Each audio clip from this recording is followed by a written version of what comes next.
আজকের ওই যে হোসেন মেম্বার বসা আছে, আমি জানি না উনি কি করেন। আমি অনেক অনেক সহি লোককে দেখছি, জনপ্রতিনিধি হজ করেন, নামাজ পড়েন, ইবাদত করেন, প্রতি গ্রামে গ্রামে, পাড়ায় পাড়া মসজিদ, কিন্তু পাড়ায় পাড়ায় দুর্নীতি। প্রত্যেক পাড়ায় পাড়ায় যেন একটা মহোৎসব চলছে, লুটপাট, অসততা, অন্যায়, অবিচার, একজনের জমিন, গরিব মানুষের জমিন দখল করার যে রাজনীতি, যে সমাজনীতি, এর মধ্য থেকে এই যে আপনারা ইয়াং জেনারেশন জেনজিরে আছেন, আপনারা বের করে নিয়ে আসতে পারবেন। এটাই হোক আপনাদের বড় স্বপ্ন। এই স্বপ্ন বাস্তবায়ন করেন, আপনারা কাজ করতে হবে। শুনেন, খুব বেশি ভালো ছাত্র হওয়া দরকার নেই। ফার্স্ট বয়, সেকেন্ড বয়, দেখেন না আপনাদের 34 বছরে যারা লেখাপড়া করেছেন অনেকেই তো এখানে আছেন, আপনারা প্রাক্তন ছাত্ররা। খেয়াল করে দেখেন তো কয়জন ফার্স্ট বয়, সেকেন্ড বয় ভালো করেছে। ভালো করা মানে নৈতিক, ভালো করা মানে আর্থিক, ভালো করা মানে সমাজের জন্য, পরিবারের জন্য কাজ করা। হয় নাই কিন্তু পৃথিবীর বহু মানুষ আছে যারা স্কুল থেকে ড্রপ আউট হয়ে গেছে, কলেজ থেকে ড্রপ আউট হয়ে গেছে। এই যে আজকের পৃথিবীর মার্ক জাকারবার্গ, আপনারা যাকে দেখেন কত ধনী মানুষ, বিশ্বের 3-4 নম্বর ধনী মানুষ, উনি কিন্তু স্কুল ড্রপ করেছেন, ড্রপ আউট। কিন্তু উনি হিন্দুদের একটা মন্দিরে গিয়ে সপ্তাহে একবার ভাত খেতেন, আর 6 দিন কিন্তু উনি উপাস থাকতেন অনেকটা। সে দেখেন কত বড় মানুষ, তার সব সম্পত্তি মানুষের জন্য করে দিচ্ছেন। কিন্তু ওয়ারেন বাফেট এত বড় ধনী লোক, তার সব সম্পত্তি মানুষকে দিয়ে দিচ্ছে। আর আমরা দেখেন অন্যের সম্পত্তি কিভাবে খাবো, কিভাবে গ্রহণ করব, এটাই আমাদের চিন্তা।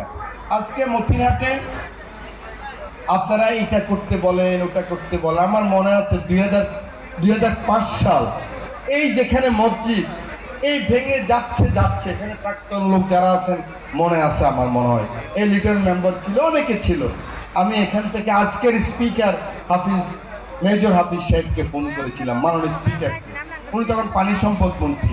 1 ঘন্টার মধ্যে উনি 1 কোটি টাকা দিয়েছিলেন, আপনাদের প্রোটেকশন হয়েছে। মতিরাট উন্নত হয়েছে, মতিরাটে এই হবে সেই হবে, কিন্তু এখানে চাঁদাবাজি হবে কেন? এখানে গুন্ডামি হবে কেন? 3-4-5টা মানুষ গুন্ডামি করে, আপনারা কিছু করতে পারেন না? যেতে ফেলেন না আপনারা। ওরা গুন্ডামি করে, মাতবুরিও করে, আবার নেতাগিরিও করে, সে যে দলেরই হোক। আপনারা তাকে আইনের আওতায় দিয়ে দেন। এখানে পুলিশ সুপার মহোদয় আছে।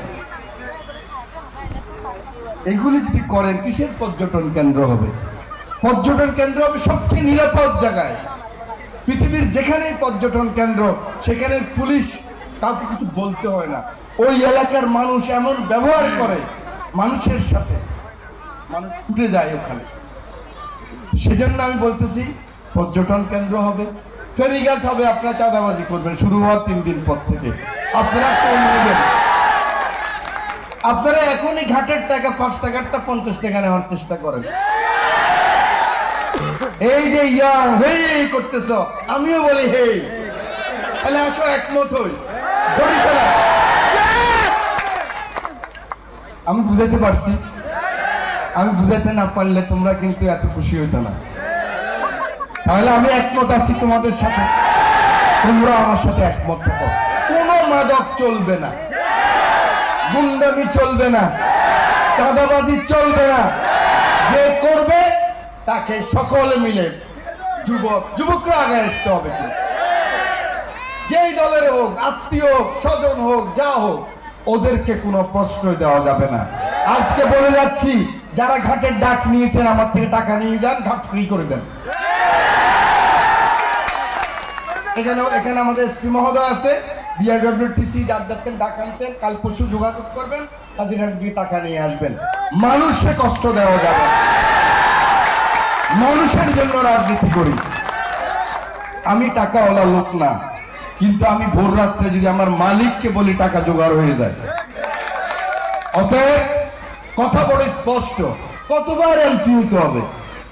আল্লাহ রসুল বাঁচছেন 63 বছর, 23 বছরের দুনিয়ার 250 কোটি ফলোয়ার্স রেখে গেছেন এখন। আমার আর বেশি বাঁচারও দরকার নাই, এমপি হওয়া দরকার নাই। আপনারা সাথে থাকেন। এই রামগতিতে, এই কমলনগরে যদি আমরা 3-4টা জিনিসও ঠিক করে দিতে পারি, আমাদের এই যে আগামী প্রজন্ম, এই যে ছোট ছোট ছেলে মেয়েরা, এই যে আপনারা যারা এখনো চাকরি পান নাই, চাকরির জন্য আপনারা ঘুরতেছেন, খুঁজতেছেন, গরিব মানুষ কার বাড়ি ভাঙে না এখানে বলেন? আপনাদের কত কিছু ছিল, কোথায় ছিল আপনাদের কালকিনি? কিন্তু কিছু লেখাপড়া করেছেন বলেই তো আজকে ঘুরে দাঁড়াইতে পেরেছেন। আপনার অস্তিত্ব থাকতো না, আমাদের কোনো অস্তিত্ব থাকতো না। আমার বাবা হাজি মিয়ার জানেন এখন আর 5 গুন্ডা জমিন আছে, এটাও ভেঙে যেত, বাবার কবরও ভেঙে। যদি 5 তারিখ না আসতো, এই 5ই জুলাই আগস্টের বিপ্লব না হতো, সব জায়গায় বেড়ি বাঁধ হয়েছে, আমার বাড়ির সামনে দিয়ে হয় না। আমার বাবার কবরও এখানে। আল্লাহর কি রহমত, এই 5ই জুলাই হলো, 7ই জুলাই থেকে সরকারও নাই, বেড়ির কাজ শুরু হয়ে গেছে। এমন বাংলাদেশে আমরা বাস করি। অতএব কোনো হিংসা নয়, প্রতিহিংসা নয়, সরকারি দল নয়, বিরোধী দল নয়। আসুন সকলে মিলে, সুযোগ হয়েছে। 54 বছর আমরা যা পারিনি, আমার নেতা তারেক রহমান সকলের জন্য রাজনীতি করেন। উনি বলেন যে এই চেয়ারের উত্তাপ আমি বুঝি। একটা প্রধানমন্ত্রী যখন বলে তার চেয়ারের যে উত্তাপ, যে তাপ সে বুঝে। উনি যখন বলে এই দিকে হাত নাড়ে সবুজ চেয়ার, অর্থাৎ ডাইনি বামে যত এমপি আছে, সরকারি দল বিরোধী দল, সকলের চেয়ার হলো সবুজ, এই কালার, এই সবুজ চেয়ারের উত্তাপ আমি বুঝি। তখন বুঝতে হবে এই মানুষটা কিন্তু খুব লো প্রোফাইলে থাকতে চায়, সাধারণ থাকতে চায়। বহুদিন পরে, 54 বছর পরে আমাদের সুযোগ আসছে, কিন্তু আমাদের গণতান্ত্রিক বাংলাদেশ, মানবিক বাংলাদেশ, ইনসাফের বাংলাদেশ এবং সবার আগে বাংলাদেশ প্রতিষ্ঠা করার সুযোগ হয়েছে। আপনাদের সাহায্য চাই, সহানুভূতি চাই। আর স্কুলের সাথে আমরা খুবই সম্পর্কিত। আপনাদের হেডমাস্টার আমার দীর্ঘদিনের খুবই প্রিয় লিটন মেম্বার এখানে আছে, এখানে সবাই